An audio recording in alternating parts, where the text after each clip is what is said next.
Hujambo mtazamaji, karibu kwa taarifa za leo mashinani. Naona kitambulisho ndio kilikuwa na matatizo kidogo. Tuko katika taarifa za leo mashinani. Asante sana kwa kuendelea kuwa nasi, ikiwa tumetoka katika mahakama ya juu ambapo kikao kimesitishwa kwa sasa, ambapo JSC imepinga maelewano nje ya koti, lakini mwenyekiti wa LSK ametoa ombi akisema kuwa atajaribu kushauriana na JSC kivyake kuhusiana na rufaa iliyokatwa na jaji wa mahakama ya juu, naibu wa jaji mkuu Kalpana Rawal pamoja na jaji wa mahakama ya juu Philip Tunoi kuhusiana na umri wa kustaafu kwao. Moja kwa moja basi tuelekee hadi katika eneo hilo ambapo mwanahabari wetu Hussein Mohamed yupo. Hussein, kama unatupata, tueleze, je, majaji wa mahakama ya juu wametoa muda wa JSC kufanya kikao na LSK?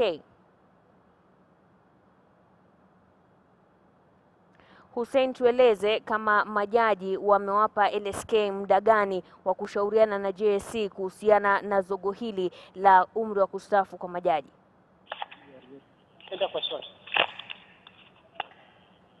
Na mnaarifiwa kuwa Hussein hatupati kwa sasa, lakini moja kwa moja tuelekee hadi katika kaunti ya Kisumu. Tutarejea katika mahakama ya juu baadaye.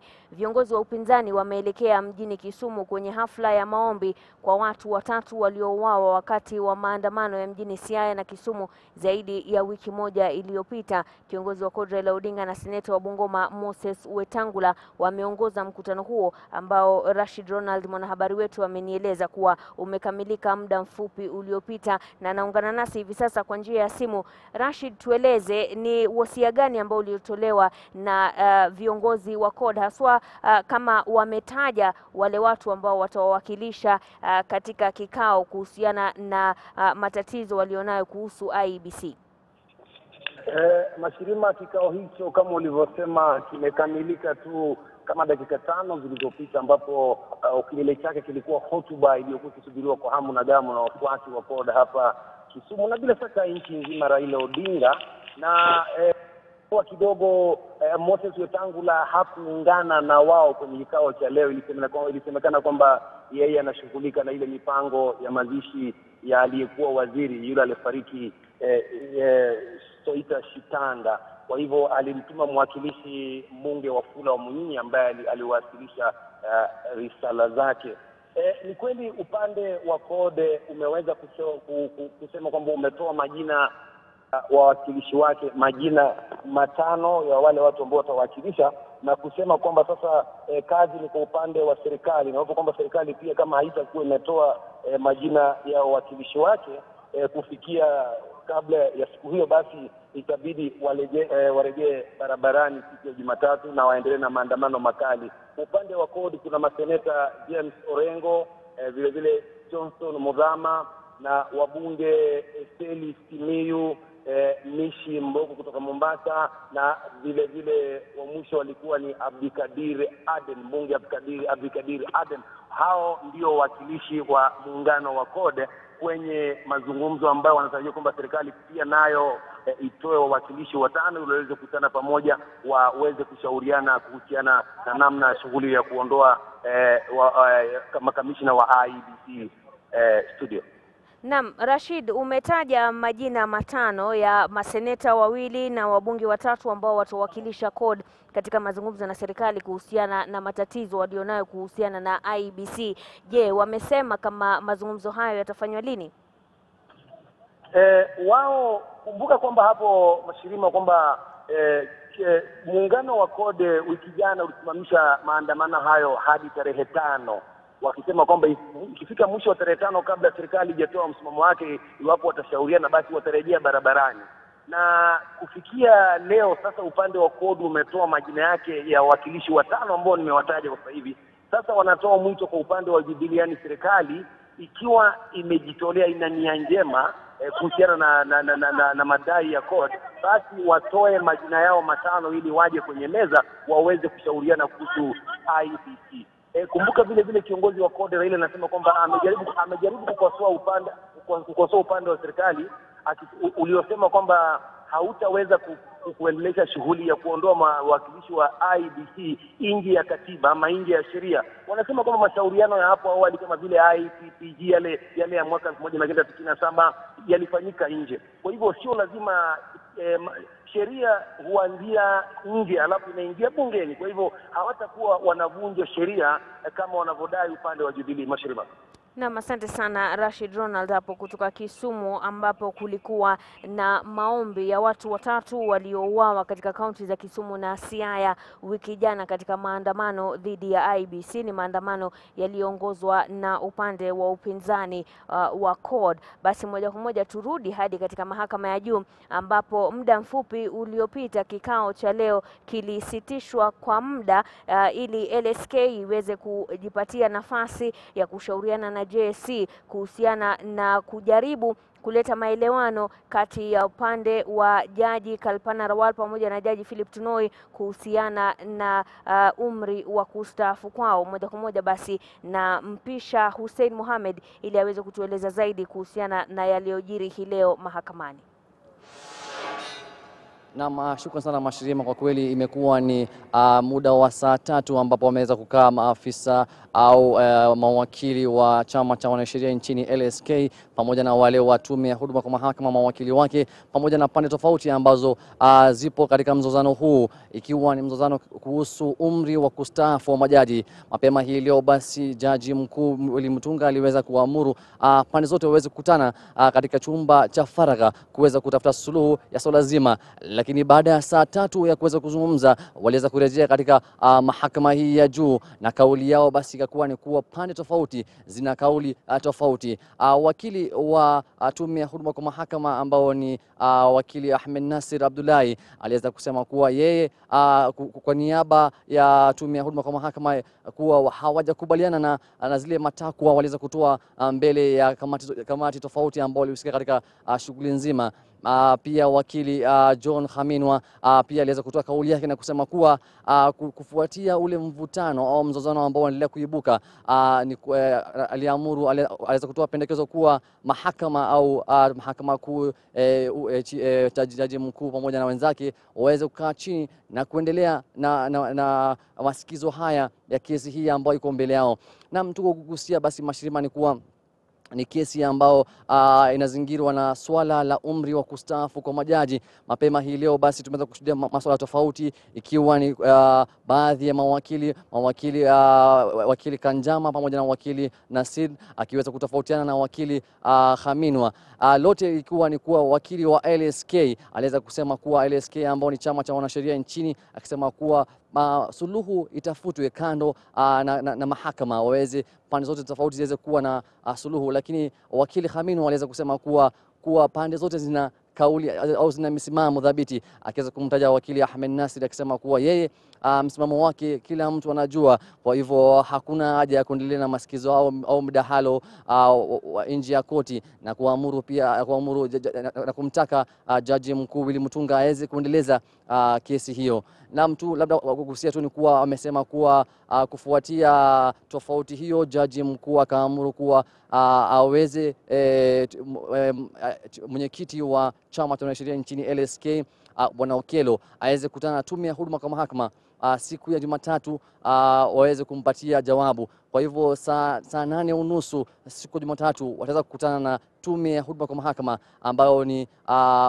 ambao pia wana kauli tofauti kuhusiana na swala zima la umri wa kustaafu kwa majaji.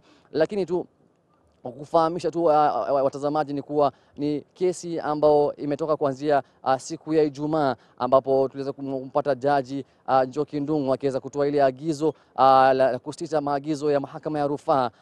Ndio mahakama ya rufaa, na sasa kesi imefika katika mahakama ya juu, na hapo ndio kauli tofauti ya kukinzana imetokea na kuweza na pia pande tofauti kuweza kutoa suluhu moja, ikiwa ni mdahalo au mazungumzo ya kando nje ya koti, mazungumzo ambayo yameelekea kutofua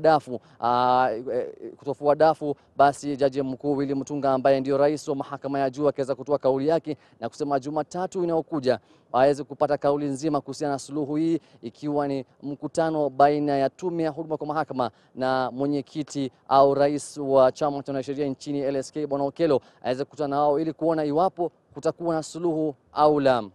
Mashirima. Hussein, ili niweze kukuelewa vizuri ni kuwa pande hizi zote zinafaa kufika mbele ya mahakama ya juu siku ya Jumatatu saa 8:30 wakiwa tayari wamepata suluhu. Je, iwapo hakutakuwa na suluhu imepatikana, ni hatua gani ambayo itachukuliwa ama inatarajiwa kuchukuliwa? Na Mashirima, iwapo hakutakuwa na suluhu basi kama alivyoweza kugusia bwana au wakili Khamino ni kuwa kesi iweze kuendelea mbele.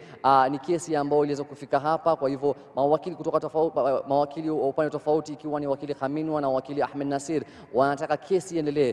Kwa hivyo iwapo hakutakuwa na suluhu kati ya mpatanishi ambao inaonekana kuwa ni chama cha wanasheria nchini na tume ya huduma kwa mahakama, basi kesi hiyo itaweza kuendelea mbele. Na kusema kesi kuendelea mbele inamaanisha kuwa mawakili kutoka pande tofauti wataweza kutoa rai zao au kauli zao kwa mahakama hii ya juu kuona suluhu ni gani. Lakini Mashirima tu kugusia, iwapo itaendelea hivyo na kesi itaendelea kuchukua muda, tuweze kukumbuka kuwa Jaji Mkuu Willy Mutunga anatarajiwa kustaafu tarehe 15 mwezi huu. Mashirima.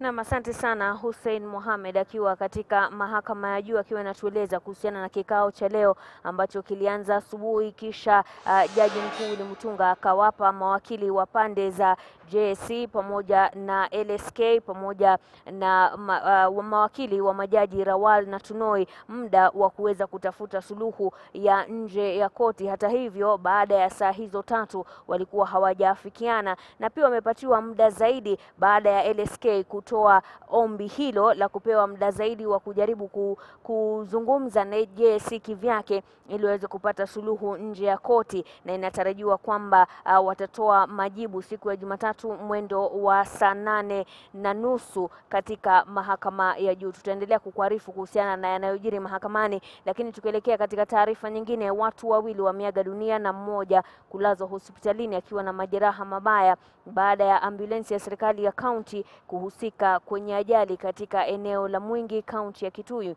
Kulingana na OCPD wa Mwingi Gerald Barasa, ambulensi hiyo inayohudumu katika hospitali ya Nuu eneo la Mwingi iligongana ana kwa ana na lori na kuwaua dereva na abiria mmoja aliyekuwa kwenye ambulensi hiyo. Hata hivyo, dereva wa lori na msaidizi wake walitibiwa katika hospitali ya Mwingi level 4 na kuruhusiwa kwenda nyumbani.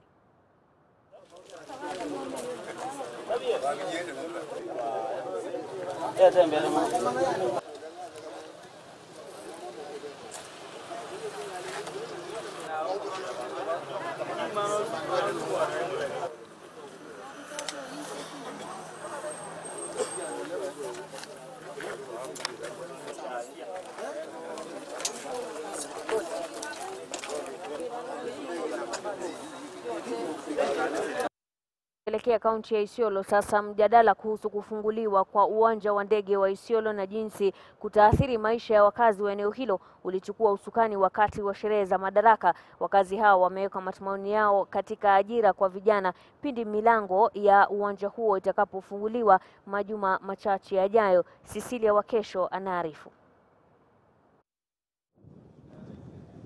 Ujio wa maafisa wakuu kutoka halmashauri ya viwanja vya ndege nchini mwezi uliopita kwenye uwanja huu wa ndege wa Isiolo, sawa na idhinisho lao kwamba uko tayari kutumika, sasa kumezua mjadala mkali kuhusiana na ugavi wa nafasi za kazi kwa wenyeji wa kaunti hii. Kutoka kwa viongozi wa kijiji, wale wa kidini, wanachama wakilishi wa wadi na hata gavana, wote kwa kauli moja walitumia sherehe za sikukuu ya Madaraka kufungua mioyo yao. Wakikariri katiba, wakadai 70% ya nafasi za kazi zitakazotokana na ufunguzi huo ni za wenyeji. Labda ikikuja na bado chukua tahadhari na bado ufikiria namna ya kufanya hiyo kazi na kushughulisha watu huko bila kuelezea sisi, without associating us. Inaonekana kama kuna shida. Mimi naomba tu hiyo ya kwamba sisi wananchi tukae macho. Kipengo ya kwanza ya lapse ilikuwa barabara hii, ya pili sasa imekuja ndio kiwanja ndege. Vile tulipata ya barabara hii, tunataka kuona faida ile tutapata kwa hii kiwanja ndege. Gavana wa kaunti hiyo Godana Doyo akishikilia msimamo kwamba wakazi wa Isiolo walikuwa na uwezo wa kutoa ujuzi wa kikazi na hivyo sharti wapewe kipaumbele. Mambo ya biashara na mambo ya kazi, vijana na watu wa Isiolo watapata nafasi ya kwanza. Watapata nafasi. Hiyo ni hakika. I promise you. Nafasi ya kwanza, na sisi si kama zamani tumerefuka sana. Sio kama zamani, tumerefuka zaidi. Kwa hiyo wanajua we are demanding. Hata hivyo, kamishna wa kaunti hiyo George Natembea alitoa changamoto kwa vijana kujitokeza kwa wingi na kujiandikisha kwa nafasi zitakazotangazwa, kwani mtakacha mvunguni sharti ainame. Ikifika nafasi hiyo, wakati kazi zimetangazwa, hata kama sio kwa gazeti, tutaweka kwa ofisi ya governor, ofisi ya administrators wote, ili watu waone kwamba kuna kazi imetangazwa. Ndugu, hakuna kazi ambayo inakuja kutafuta kwa nyumba. Ama iko? Hakuna kazi inakuja kutafuta kwa nyumba. Wewe angalia kuna kazi, enda chukua hiyo kazi. Ni kama hii pesa ya uwezo, pesa ya vijana, wengine wanangojea ikuja watafute kwa nyumba. Haiwezi kutafuta kwa nyumba. Uwanja wa ndege wa Isiolo unatarajiwa kuwa uti wa mgongo kwa uchumi wa eneo hili pindi utakapofunguliwa. Cecilia Wakesho, KTN News. Moja kwa moja basi tuelekea hadi katika studio zetu katikati mwa jiji la Nairobi. Francis Mtalaki amekuwa akifuatilia vikao vya jopo la kumchunguza jaji wa mahakama ya juu Philip Tunoi, na hii leo wakili wa jaji Tunoi Fred Ngatia amesisitiza kuwa hatampiga msasa mchunguzi mkuu wa idara ya mahakama Kennedy Bidali iwapo hatapokea ile ripoti ya ujasusi. Mtalaki, kama unatupata, tueleze ripoti hii ina masuala gani ambayo wakili wa Tunoi Fred Ngatia anahisi kuwa ni muhimu aweze kuyafahamu? Mashirima, ripoti hii kulingana na upande wa Tunoi ni kwamba ni muhimu sana. Anasema kwamba kwa Tunoi kuweza kufika katika jopo ndio ilikuwa ushahidi ambao uliweza kutolewa kutokana na ile ripoti, na moja wana zile nukuu ambazo waliweza kusema ni kutokana na mazungumzo ya simu kupitia simu zao Geoffrey Kiplagat sawia na jaji Tunoi ambao wanasema kwamba wamekuwa katika mazungumzo. Hivyo basi waliona ni muhimu basi kuweza kusema kwa njia moja au nyingine basi waliweza kushurutisha au walikuwa marafiki wangeweza kuzungumza mawili matatu kuhusiana na tuhuma za ulaji mlungula. Pili ni kuhusiana na kulikuwepo na barua ambayo wanasema kwamba haikuwa na kichwa, haikuwa na sahihi, na vile vile iliweza kufikishwa katika idara ya mahakama kwa njia ya mkono. Hivyo basi idara ya NIS kulingana na wakili Ngatia wanasema kwamba ni muhimu kwa wao kuweza kubainisha ni nani aliyefikisha ile barua, na sawia kando na hilo basi ni katika muktadha gani iliweza kuandikwa na haikuwa na sahihi, basi ili waweze kutambua ndio aweze kuona ni vipi basi anaweza kumpiga msasa huyu ambaye ni Bidali ambaye ni mchunguzi mkuu katika idara ya mahakama. Mashirima Mtalaki, je, kuna mashahidi wengine ambao wametajwa, wengine wanasemekana kuwa hawatatajwa kutokana na usalama wao? Je, hili ni jambo lingine ambalo huenda liko katika ripoti hiyo ya ujasusi? Hili ni jambo ambalo limeweza kujitokeza Mashirima. Moja kwanza ni kupitia kwamba kule wakili wa jopo ambaye ni Paul Nyamondi anasema kwamba kuanzia tarehe 19 mwezi Aprili wamekuwa kutaka kuwaomba idara ya NIS kwamba waweze kuwasilisha na waweze kutoa fursa basi ile ripoti wale ambao waliweza kuiwasilisha katika idara ya mahakama kupitia JSC basi iweze kuwa wazi na waweze kusema ni kipi ambacho kipo hapa mle ndani, lakini kufikia sasa hawajaweza kupata majibu yote kuanzia sasa. Na kwa sasa basi jopo lipo katika njia panda. Moja ni kutokana kwamba imebidi basi ile kikao cha leo kaweza kukatizwa kwamba Fred Ngatia ametishia kwamba amesema iwapo basi hataweza kupatiwa fursa ya kuweza kujua ni nini ambacho kipo katika ripoti ile, ataweza kuelekea katika mahakama ya juu na kuweza kutaka basi ufafanuzi zaidi ya ni kwa nini. Lakini kwa sasa kulingana na wakili Fred Nyamondo anasema kwamba waliweza kuelezewa na idara ya ujasusi kwamba mambo mengine ambayo ni ya kiusalama hayawezi kusema tu hivi hadharani, lakini ni swala ambalo mnamo Jumanne wiki ijayo basi tutasubiri kuona iwapo pande zile mbili zitaweza kukubaliana kwa njia moja au nyingine, au ndio itakuwa basi wataelekea mahakamani na kikao kile basi kisheria basi kinapaswa basi kuzuiliwa ama kuweza kusitishwa tu kwa muda. Naam, Mtalaki, naomba tu hapo urudie kama nimekusikia vizuri, ni kwamba vikao hivi vitaendelea siku ya Jumanne. Ndiyo Mashirima, vikao basi vitaendelea Jumanne kufikia sasa jinsi ilivyo, lakini kwa kuendelea zaidi katika siku za usoni ambapo ni Jumanne, ambapo watafika tu na kuweza kutambua iwapo idara ya NIS itakuwa basi imekubali. Ikikubali kulingana na wakili Fred Ngatia, vikao vitaendelea. Lakini iwapo vikao hivi basi vitakuwa NIS imekataa kuweza kutoa zile ruhusa ya kuweza kufahamu ni kipi ambacho kipo, basi ni kwa njia moja au nyingine. Ndio maana nasema kwamba jopo lile litakuwa katika pandashuka, kwamba jaji namzungumzia Fred Ngatia kwamba amesema ataelekea mahakamani, na endapo ataelekea mahakamani italazimu basi lile jopo kuweza kusitisha vikao ili lile swala ambalo limepelekwa mahakamani liweze kushughulikiwa kikamilifu, na uamuzi utakapotolewa basi ndio hapo tutarudi kwenye vikao tena kuendelea. Kwa sasa tu ni njia mbili, na watazamaji labda itabidi wasubiri ni njia ipi ambayo amani mkondo upi ambao jopo hili litakavyochukua na tuhuma hizi zinazomhusisha Jaji Tunoi. Mashirima.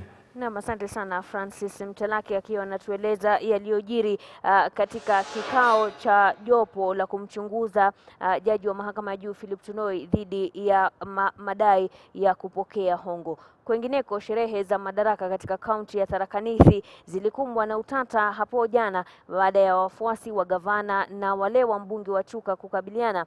Aidha, tatizo hilo halikuzuia sherehe hizo kuendelea kama zilivyokuwa zimepangwa. Makundi mawili, moja likiunga mkono gavana kaunti hiyo Samuel Ragwa na lingine likimuunga mkono mbunge wa Chuka Muthomi Njuki, nusura yakatize sherehe za madaraka katika kaunti ya Tharaka Nithi. Inadaiwa sababu ya tofauti baina ya wafuasi wa viongozi hao ni kutokana na nia ya mbunge wa Chuka kuwania kiti cha ugavana. Wakati huo huo, gavana wa Nyeri Nderitu Gachagua amesisitiza kuwa hatakubali kamwe wawakilishi wa wadi kufanya mambo bila kufuata kanuni zilizowekwa. Gachagua ametoa msimamo huo wakati wa sherehe za madaraka mjini Nyeri. Ikiwa tuko na mkutano wa viongozi katika Kabaru, hiyo ni mkutano ya watu wa Kabaru. Hatutaki kusikia wewe unatoka huko Boma zingine Karatina udhaya wapi unakuja kuharibu mkutano katika wodi nyingine. Lakini nyinyi wananchi, ningetaka kumuomba msipige hawa watu. Siasa za IEBC hazikusazwa wakati wa sherehe hizo katika kaunti ya Kajiado. Gavana David Ngedianye akawataka viongozi wa CORD na Jubilee kuketi katika meza moja na kufanya makubaliano ili kukwepa maandamano ya kila Jumatatu. Katika kaunti ya Nairobi, sherehe hizo zilifanyika katika shule ya upili ya Pumwani katika eneo bunge la Starehe. Sherehe hizo zilifanyika bila bashasha na sifa kama zilizoshuhudiwa katika uwanja wa Furaha na Uhuru Park. Sisi tunataka Kenya yetu iwe ni Kenya ya kila mtu, na Nairobi hii ni ya makabila 42 tribes ambao ni wa Kenya wote. Katika kaunti ya Kakamega, Narok na Garissa, wenyeji walikusanyika katika maeneo tofauti. Sasa saa hii kuleta pesa imekuwa shida. Lakini kitu chochote kikitokea kwa hospitali unasikia county government haina capacity. Governor huyo afanye kazi. Sasa nitafanyaje kazi na wewe umesema nifanye hii huduma na wewe ulete pesa? Mimi ile mshahara mimi napata naweza kuendesha mambo ya hospitali zote katika hii kaunti. Rais Uhuru Kenyatta ameahidi kuwa sherehe za siku kuu ya mashujaa mwezi Oktoba zitafanyika katika kaunti ya Machakos, ikiwa ni hatua ya kuhakikisha kuwa hafla za serikali kuu zimefanyika katika kaunti zote. Nicholas Omboa, KTN News.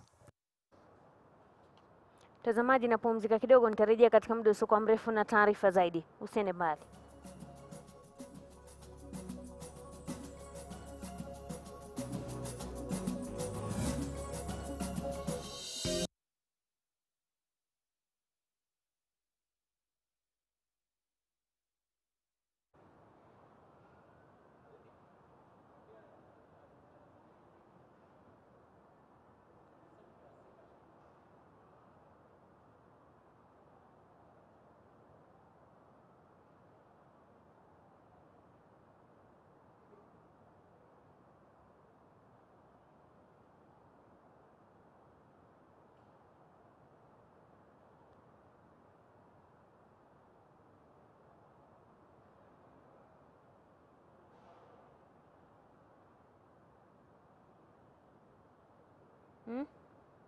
Ati?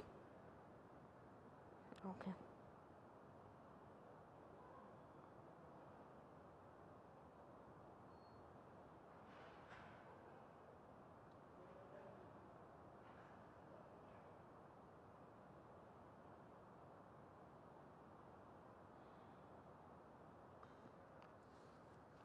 Naam, karibu tena kwa taarifa za leo mashinani na asante sana kwa kuendelea kuwa nasi. Basi awali kikao cha mahakama ya juu cha kusikiza kesi ya umri wa kustaafu kwa majaji Philip Tunoi pamoja na jaji ama naibu wa jaji mkuu Rawal lilikuwa kikao hiko kilifanyika mchana wa leo, ambapo majaji walitoa muda zaidi kwa LSK kufanya kikao na JSC ili kujaribu kupata maelewano nje ya koti. Hebu tusikize yaliyojiri mchana wa leo, ambapo ni kikao kilichofanyika baada ya mapumziko ya saa 3 kutoka kwa kikao cha asubuhi.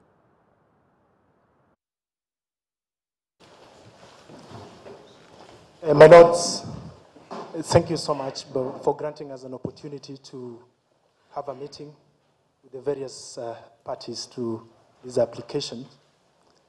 I wish to report back that we had very fruitful engagements this morning. I think since the time the court recessed until moments ago, the President of the Law Society of Kenya managed to meet at least the parties, the applicants, in the two applications, civil application number 11 and 12 of 2016, together with their legal team. He also managed to meet the legal representatives, the advocates for the Judicial Service Commission. We've had some exchanges, got some views on the position regarding a mediated settlement, the positions that each respective party feels should be taken. I'm happy to report, my Lord, that precisely, I mean, there is a chance that there is light at the end of the tunnel, if I might say, save for one or two sticky issues. And those sticky issues have made the President of the Law Society of Kenya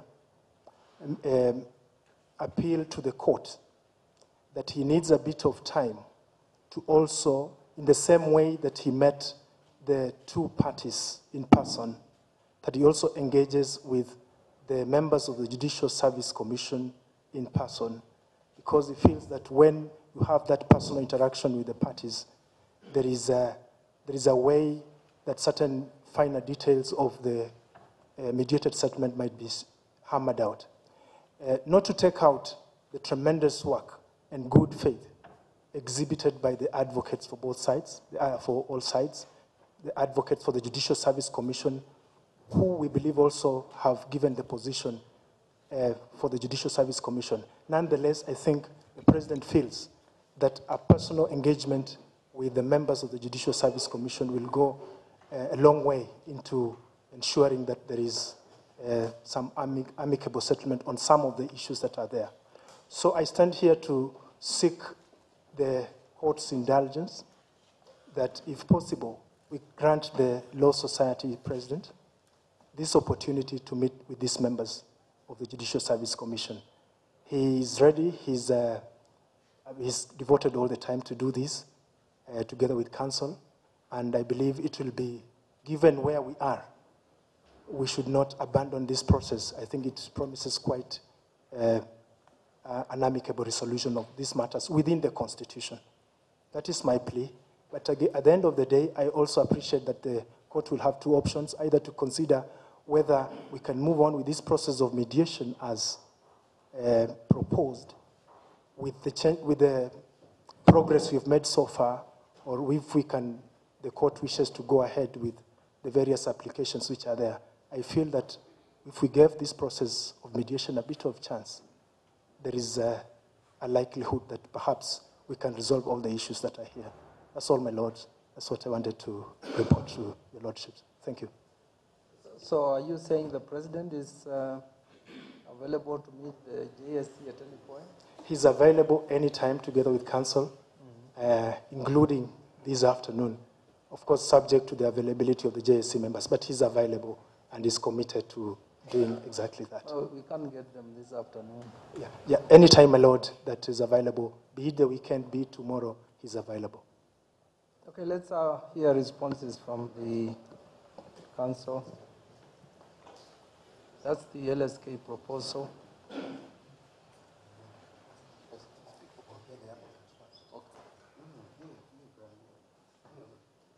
I was only proposing that for orderly presentation, we should hear the applicants first, hear the respondents.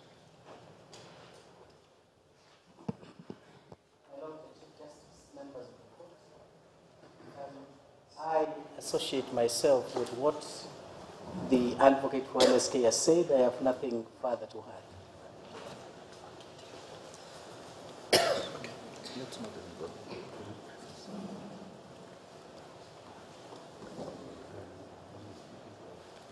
I'm speaking. You want to speak? Okay.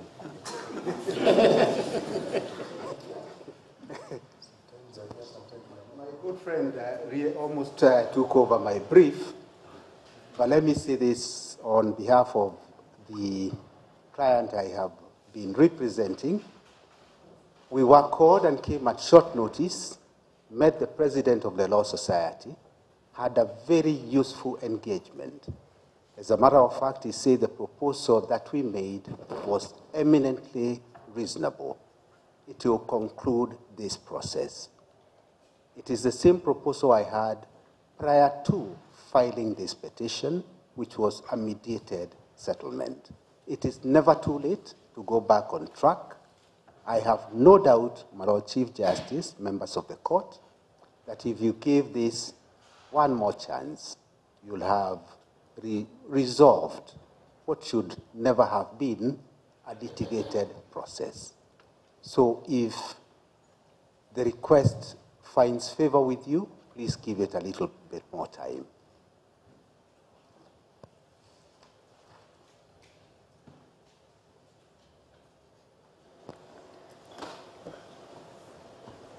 My lords and my lady, for the respondents in both civil application and number 11 and number 12, we are reporting that the negotiations which was conducted by the President of the Law Society have completely failed.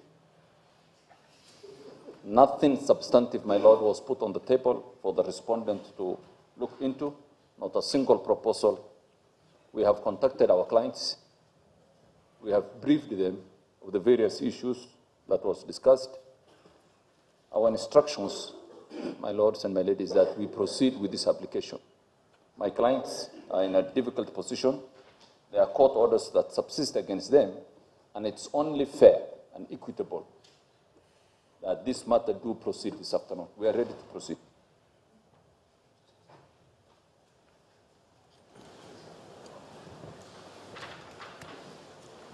I would only wish to add that, in fact, during one of the consultations, one of the meetings, the Secretary to the Judicial Service Commission was present, and we had discussions with her. She was present when some of these issues were being discussed by the President of the Law Society. May I also say that it is not for want of trying. We've given it the best shot. But we are painfully aware that His Lordship, the Chief Justice, is leaving his position in the very near future. And it is important that this matter is resolved one way or the other before the Chief Justice leaves.